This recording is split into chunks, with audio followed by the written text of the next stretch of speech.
Hello, and welcome to The Essential Reads. My name is Isaac, and my goal is to bring to you a bunch of classic audiobooks in an easy and accessible way. We are continuing with Pride and Prejudice by Jane Austen, and just before we start, support the show. Subscribe. Give me a donation on Ko-Fi, join the Patreon, do all those wonderful things that allow me to continue to do this, because it's summer and the majority of my listeners are either listening to me for school reasons and they're on summer holiday, or they're listening to me on their commute to work, and it's their summer holiday, so they're not going into work. So it's slowed down. It does this every year, but if you like what I do, please support me, as it allows me to do this full-time, allows me to purchase better equipment, better booth, which would be lovely, and it would really mean the world to me. So support independent creators. Let's dive in. Pride and Prejudice by Jane Austen. Chapter 37. The two gentlemen left Rosings the next morning, and Mr. Collins, having been in waiting near the lodges to make them his parting obeisance, was able to bring home the pleasing intelligence of their appearing in good health and in as tolerable spirits as could be expected after the melancholy scene so lately gone through at Rosings. To Rosings he then hasted to console Lady Catherine and her daughter, and on his return brought back, with great satisfaction, a message from her ladyship, importing that she felt herself so dull as to make her very desirous of having them all to dine with her. Elizabeth could not see Lady Catherine without recollecting that, had she chosen it, she might by this time have been presented to her as her future niece. Nor could she think without a smile of what her ladyship's indignation would have been. What would she have said? How would she have behaved? Were questions with which she amused herself. Their first subject was the diminution of the Rosings party. "I assure you I feel it exceedingly," said Lady Catherine. "I believe nobody feels the loss of their friends so much as I do. But I am particularly attached to these young men, and you know them to be so much attached to me. They were excessively sorry to go, but so they always are. The dear Colonel rallied his spirits tolerably till just at last, but Darcy seemed to feel it most acutely, more, I think, than last year. His attachment to Rosings certainly increases." Mr. Collins had a compliment and an allusion to throw in here, which were kindly smiled on by the mother and daughter.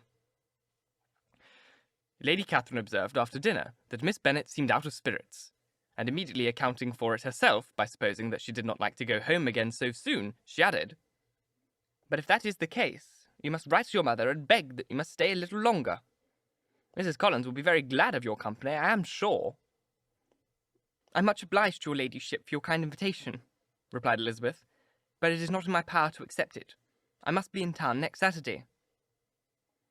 "Why, at that rate you would have been here only 6 weeks. I expected you to stay 2 months. I told Mrs. Collins so before you came. There could be no occasion for you going so soon.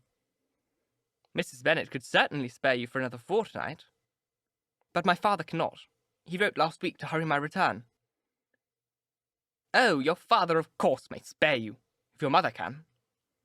Daughters are never so much of consequence to a father, and if you will stay another month complete, it will be in my power to take one of you as far as London, for I am going there in early June for a week. And as Dawson does not object to the barouche box, there will be very good room for one of you. And indeed, if the weather should happen to be cool, I should not object to taking you both, as you are neither of you large." "You are all kindness, madam, but I believe we must abide by our original plan." Lady Catherine seemed resigned. "Miss Collins, you must send a servant with them. You know, I always speak my mind, and I cannot bear the idea of 2 young women travelling post by themselves. It is highly improper. You must contrive to send somebody. I have the greatest dislike in the world to that sort of thing. Young women should always be properly guarded and attended, according to their situation in life. When my niece Georgiana went to Ramsgate last summer, I made a point of her having 2 men servants to go with her. Miss Darcy, the daughter of Mr. Darcy of Pemberley, and Lady Anne, could not have appeared with propriety in a different manner. I am exceedingly attentive to all those things. You must send John with the young ladies, Miss Collins. I am glad it occurred to me to mention it, for it would be really discreditable to you to let them go alone." My uncle is to send a servant for us. Oh, your uncle? He keeps a manservant, does he? I'm very glad you have somebody who thinks of those things. Where shall we change horses? Oh, Bromley, of course. If you mention my name at the bell. Lady Catherine had many other questions to ask respecting their journey, and as she did not answer them all herself, attention was necessary, which Elizabeth believed to be lucky for her. Or, with a mind so occupied, she might have forgotten where she was. Reflection must be reserved for solitary hours. Whenever she was alone, she gave way to it as the greatest relief, and not a day went by without a solitary walk in which she might indulge in all the delight of unpleasant recollections. Mr. Darcy's letter she was in a fair way of soon knowing by heart. She studied every sentence by heart, and her feelings towards its writer were at times widely different. When she remembered the style of his address, she was still full of indignation. But when she considered how unjustly she had condemned and upbraided him, her anger was turned against herself, and his disappointed feelings became the object of compassion. His attachment excited gratitude, his general character respect.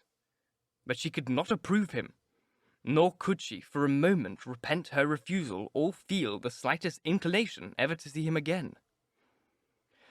In her own past behaviour, there was a constant source of vexation and regret, and in the unhappy defects of her family, a subject of yet heavier chagrin. They were hopeless of remedy.